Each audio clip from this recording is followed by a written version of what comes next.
बच्चों, पाठ 2 पढ़ रहे हैं हम। लेखन कला और शहरी जीवन मेसोपोटामिया के बारे में बताया जा रहा है। अब तक हम उर नगर और मारी नगर के बारे में जानकारी कर आए हैं। आज हम मेसोपोटामिया संस्कृति में शहरों का क्या महत्व था। मेसोपोटामिया वासी शहरी जीवन को महत्व देते थे। यहाँ अनेक समुदायों और संस्कृतियों के लोग साथ साथ रहा करते थे, यानी अलग अलग तरह के समुदायों के और जिनकी संस्कृति अलग अलग तरह की थी, वे साथ सब मिलकर रहते थे।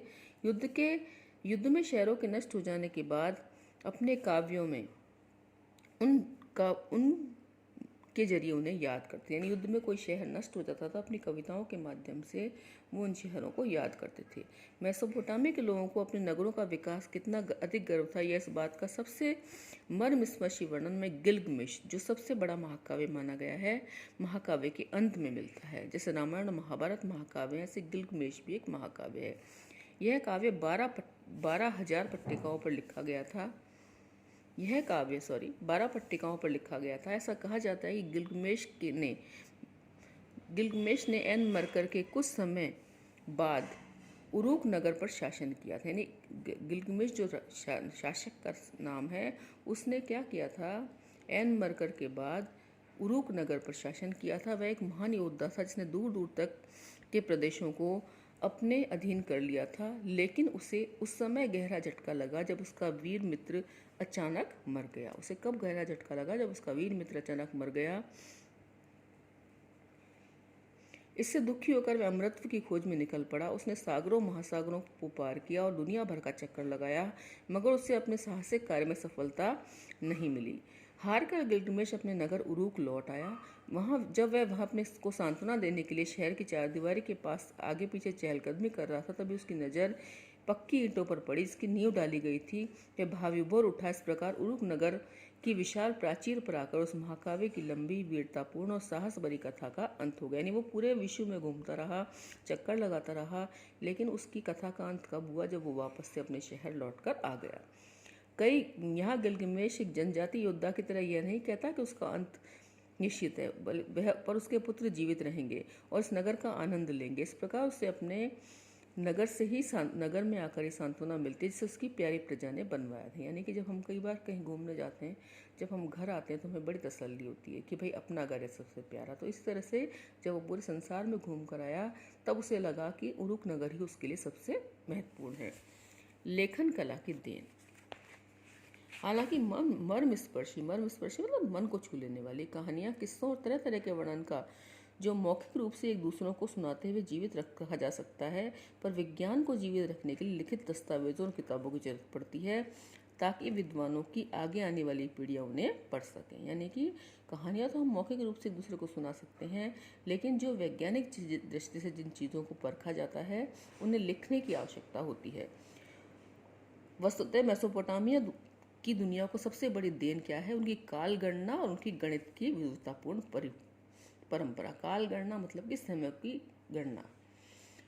1800 ईसा पूर्व के आसपास कुछ पट्टिकाएं मिली हैं, जिससे गुणा और भाग की तालिकाएं, वर्ग तथा वर्गमूल और चक्रवृद्धि ब्याज की सारणियां दी गई हैं। 2 का वर्गमूल यह दिया गया। देखो, 2 का वर्गमूल 1 + 24/60 + 51/60 का स्क्वायर प्लस 100/60 का 3। यानी अगर आप इसे हल करें तो इसका उत्तर 1.41242129 होगा, जो इसके सही उत्तर से थोड़ा सा ही भिन्न है। उस समय के विद्यार्थियों को इस प्रकार के सवाल हल करने होते थे।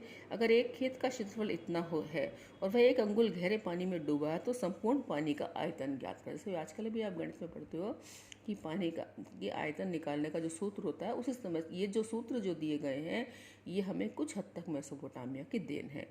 पृथ्वी के चारों ओर चंद्रमा की परिक्रमा के अनुसार एक वर्ष का 12 महीनों में विभाजन, 1 महीने का 4 हफ्तों में विभाजन, 1 दिन का 24 घंटे में और 1 घंटे का 60 मिनट में विभाजन, यह जो सब आज हम रोजमर्रा की जिंदगी का जो हिस्सा है, ये मेसोपोटामिया वासियों से ही हमें मिला है। यानी मेसोपोटामिया की जो देन है वो काल गणना है, समय की गणना। समय का उपयुक्त विभाजन सिकंदर के उत्तराधिकारियों ने अपनाया। वहां से यह रोम और फिर इस्लाम की दुनिया को मिला और फिर मध्य युगीन यूरोप में पहुंचा। जब कभी सूर्य और चंद्र ग्रहण होते हैं तो वर्ष, मास और दिन के अनुसार उनके घटित होने का हिसाब रखा जाता है। इसी प्रकार रात को आकाश में तारे और तारामंडल की स्थिति की पर नजर रखते हुए उनका हिसाब रखा जाता है। सूर्य ग्रहण और चंद्र ग्रहण के बारे में आपने पढ़ा होगा। जब सूर्य चंद्रमा के बीच में पृथ्वी आ जाती है या पृथ्वी और सूर्य के बीच में चंद्रमा आ जाता है तो चंद्र ग्रहण और सूर्य ग्रहण जैसी घटनाएं होती हैं। आपने देखा होगा क्योंकि पृथ्वी जो है वह सूर्य का एक ग्रह है और चंद्रमा जो है वह पृथ्वी का एक उपग्रह है। मेसोपोटामिया वासियों को इतनी महत्वपूर्ण उपलब्धियों में से एक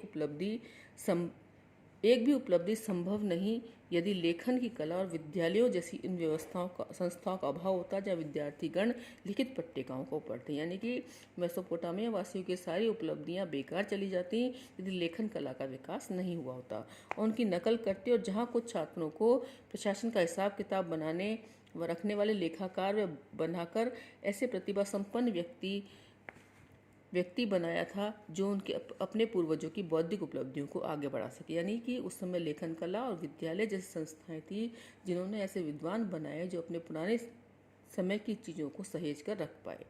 यह सोचना गलत होगा कि मेसोपोटामिया के शहरी लोग आधुनिक और तरीकों से परिचित नहीं थे। अंत में हमें उन दो प्रकार के प्रारंभिक प्रयत्नों का अवलोकन करना चाहिए जिनके अतीत के प्रलेखों परंपराओं को खोजने और सुरक्षित रखने की कोशिश की गई थी।